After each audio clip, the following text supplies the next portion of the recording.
Hey everyone, welcome back to my channel and if you are new here then hello, I am Urmi. Welcome to my channel.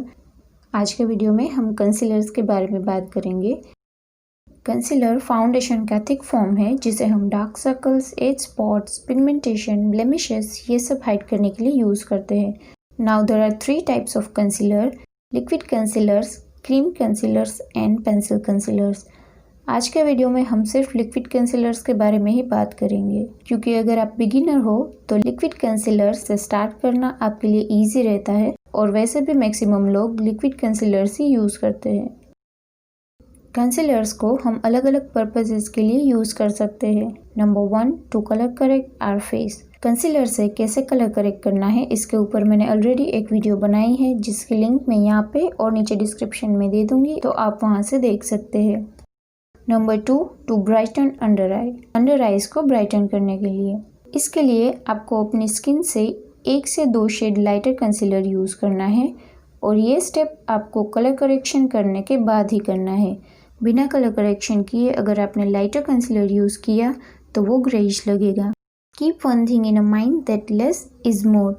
आपने Instagram पे देखा होगा कि concealer से under आई पे ऐसे inverted triangle बनाते हैं और बहुत सारा प्रोडक्ट लगाते हैं। मैंने भी वो मिस्टेक की है, पर हमें उतना प्रोडक्ट यूज़ करने की कोई ज़रूरत नहीं है। जितनी ज़रूरत है उतना ही प्रोडक्ट आपको यूज़ करना है। तो आपको सिर्फ इनर पार्ट, क्योंकि वो सबसे ज़्यादा डार्क होता है, और आउटर पार्ट में ही इसे लगाना है और फिर उसे उसी जगह डैब करना है और फिर जो भी स्पॉन्ज पे बचा हो उसे आपको बाकी जगह ब्लेंड करना है। अगर आप ब्रश या फिंगर्स भी यूज़ कर रहे हो तो भी आपको यही सेम मेथड यूज़ करनी है।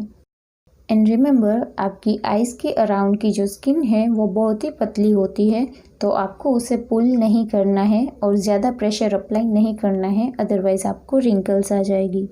अगर आपको एवरीडे कैजुअल लुक चाहिए तो आपको अंडर आई को ब्राइटन करने की ज़रूरत नहीं है, आप अपने स्किन टोन का कंसीलर यूज़ कर सकते हैं। Number 3, to contour and highlight our face. अगर आप बिगिनर हो और बिगिनर नहीं भी हो तो भी ये स्टेप कंपलसरी नहीं है। इसमें डार्कर और लाइटर कंसीलर लेके अपने फेस को डिमेंशन देते हैं। जो एरिया पुश बैक करना होता है वहाँ पे डार्कर कंसीलर यूज़ करते हैं। बेसिकली आपको डार्कर कंसीलर लेके अपने फेस को कॉन्टोर करना है। ये कैसे करना है वो सारी डिटेल्स मैं कॉन्टोर वाले वीडियो में बताऊँगी। और लाइटर कंसीलर लेके आपको वहाँ पे अप्लाई करना है जो एरिया आपको फॉरवर्ड लाने हैं, जैसे कि फोरहेड के सेंटर पे, नोज़ के ब्रिज पे, around mouth, chin and below our contour. Concealer लगाने के बाद उसे सेट करना होता है, अदरवाइज उसमें क्रीजिंग होने लगती है। तो कंसीलर को सेट करने के लिए हमें चाहिए लूज़ पाउडर। आप कॉम्पैक्ट पाउडर भी यूज़ कर सकते हो, पर लूज़ पाउडर यूज़ करोगे तो वो ज़्यादा अच्छा है। आप बाकी का पूरा फेस कॉम्पैक्ट पाउडर से सेट कर सकते हैं, पर कंसीलर को सेट करने के लिए आई वुड रिकमेंड कि आप लूज़ पाउडर ही यूज़ करो। लूज़ पाउडर मेनली 2 तरह के आते हैं, ट्रांसलूसेंट और अलग अलग स्किन शेड्स के। आप कोई भी यूज़ कर सकते हैं, लेकिन जब आपको फ्लैश फोटोग्राफी करनी हो तब ट्रांसलूसेंट पाउडर्स यूज़ नहीं करने हैं क्योंकि वो फ्लैश बैक देते हैं। आप इसे ब्रश या ब्यूटी ब्लेंडर से अप्लाई कर सकते हैं। लूज़ पाउडर लगाने से पहले अपनी अंडर आई पे जो कंसीलर है उसे एक बार फिर से ब्लेंड कर देना है ताकि अगर कोई भी क्रीजिंग हुई हो तो वो निकल जाए। और बहुत सारा पाउडर अप्लाई नहीं करना है, अदरवाइज़ वो आपकी स्किन को ड्राई कर देगा। लास्टली आप कंसीलर को यूज़ कर सकते हो अपनी आईलिड को प्राइम करने के लिए। कंसीलर से हमारी आईलिड पे जो डिस्कलरेशन है वो कैंसिल हो जाता है और आई शेडो के लिए एक इवन बेस क्रिएट होता है, जिससे हमारी आई शेडो का पिगमेंट अच्छा दिखता है और आई शेडो लॉन्ग लास्टिंग बनता है। That's it for this video.